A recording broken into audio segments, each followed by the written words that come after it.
Hey there, happy March. Hope you're having a good one. This month is very busy for me, mostly for personal reasons, but also because of UNPUB. But before I get into UNPUB, I want to talk about this new game I made. My kids' school was having these career day things, and I thought it would be fun to do a thing about game design with my kids' class. So I made a little game that I call Vibes. It was a 20 card game where each card had a little critter talking about a different shape or color.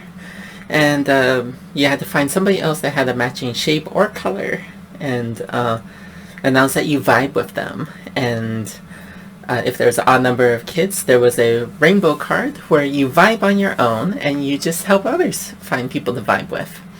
So that was a fun little experiment. As an exercise, I asked the class for feedback. I was like, is this too easy? I never made a kids game before, so I had like no idea. But I asked them if it was like too easy, too hard, and they were like, it's really easy, really fun. Yeah, so it resonated with the kids. I like that. I don't know if I'm going to do much with it because I don't know how much I could do with a game designed for like 18-ish kids to be played in a few minutes.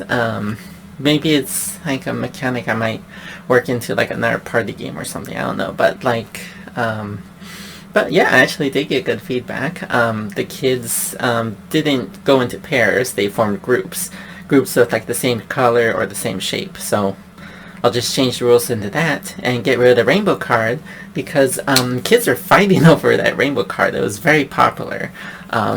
So I think that is something I need to get rid of, which would be good because then this game could be 18 cards. 18 card micro party game for kids. Yeah, I don't know what I'll do with it. It served its purpose. So UNPUB was very exciting. I updated Organize. I gave it the business card format, and that worked out really well. People seemed like they were a lot more willing to pick up business cards as opposed to tokens. So it's just a socially acceptable thing to just grab and take and keep, even if it doesn't look like a game. So that worked well. I got there a bit late, so I couldn't get to the mixer to test it, and I was struggling really hard to find a party to organize, but enough people were asking about that I thought, heck, let's try to organize all of UNPUB.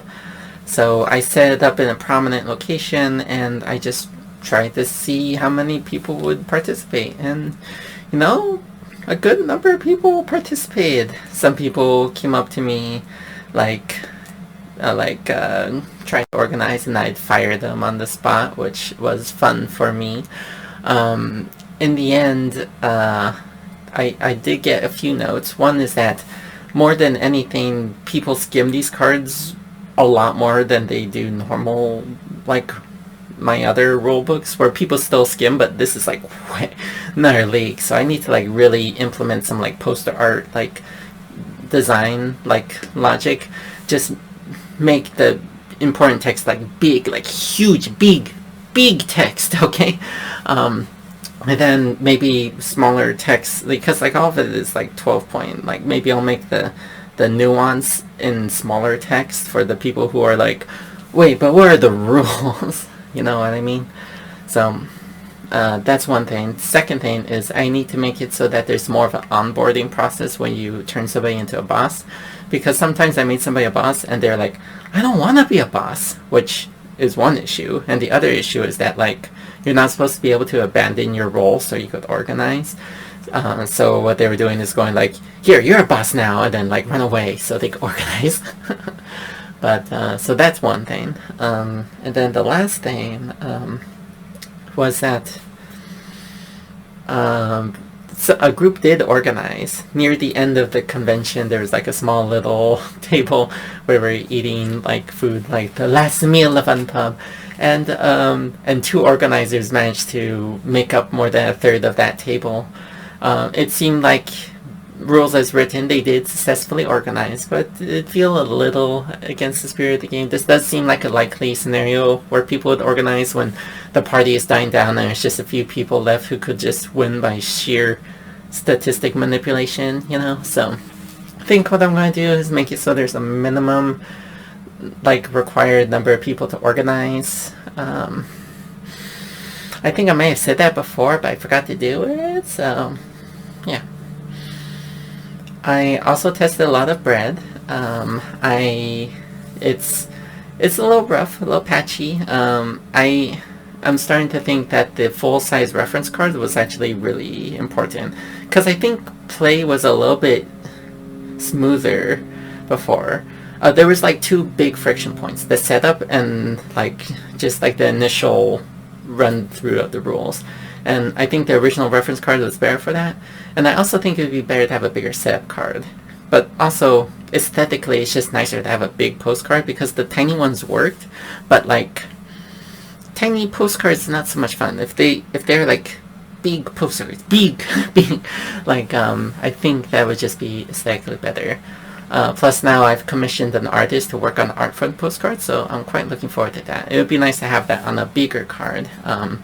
This does unfortunately mean that I will not be able to fit it into like a standard deck of cards box size. It'll have to be something more like a small box pro, which will also just make it easier, because like before it was like 2 rows of cards like slid in kind of awkwardly, and it's a little uncomfortable. Plus it's harder to discard things to the box. This way I'll be able to deal with the aesthetics a little bit more in that regard. So as much as I'm loath to do it, I think I have to go with a slightly bigger form factor. It will increase the cost. Maybe what I might do is have like a compact edition, maybe. But I mean, it's already a compact game. Small Box Pro is still pretty small. But I think that usability is pretty important. And I'm going to stop being such a stickler on cutting those corners. I think that usability is like more important than I was giving it credit for. So otherwise, testing with bread was like fun once people got the rules. Actually, it was going a little too well. I think when I teach the game, the cooperative element doesn't come through as much as when they read it from the rulebook. So I made a slight tweak. The rules now say, instead of always return a fire to the box for your first game, it says return a fire to the box unless you're generous, or what was it? I forget, something like that. So people who are nicer are intended to have to handicap themselves a little bit. We'll see how that plays out, but I think that would be good to make sure that they experience that tension. And yeah, that's Brand. Also tested a lot of Conviction, and Conviction was going really well. It's like, it's so close, y'all. It's so close. I decided to upgrade from the folio to a rule booklet. It'll just be aesthetically nicer, and I'll be able to use the back as a reference, but also give me just a little bit more space to organize things a little bit better. But also, it'll let me put in like a formal section.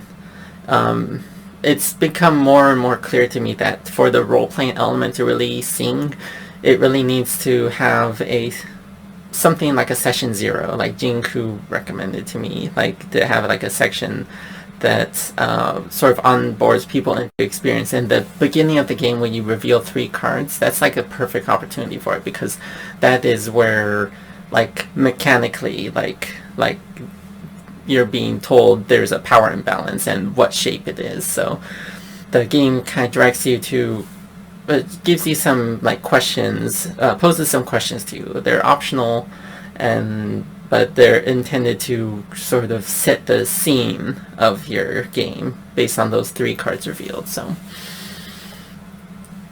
yeah. I think that's everything. Otherwise, I've been working on a video essay that is going to be a prototype for a keynote speech that I'm going to be doing at the end of next month or beginning of May. I'm very nervous about it. finished reading Playing and Oppression for it, and I'm in the middle of Engines of Anxiety. If you want to get into the same headspace as me about why I hate metrics of a passion, then I would recommend that book. It's about the consequences of this ranking system that was implemented for law schools, and how it's had a lot of negative outcomes. So it's been an interesting read. It's the consequences are broader than I had realized, and it's comforting to see it documented in a way so I don't feel quite so, I don't know, sometimes I feel a bit crazy, like nobody else sees it. You know what I mean? Like it feels like I'm the only one that's like screaming about numbers. But so yeah, I'll catch you later. Ciao, bye bye, see you later. Look, my hand's gonna disappear. Sometimes this camera glitches, and I kind of am into it, but it's also a little, you know, also sometimes the brightness, like, I don't know, it's like auto-focusing or something. Maybe I should fix that. I can't fix that. In fact, there's an option right here. Did that fix it? That looks better. Should I re-record this? Wait, no. That didn't fix it. It's still doing it.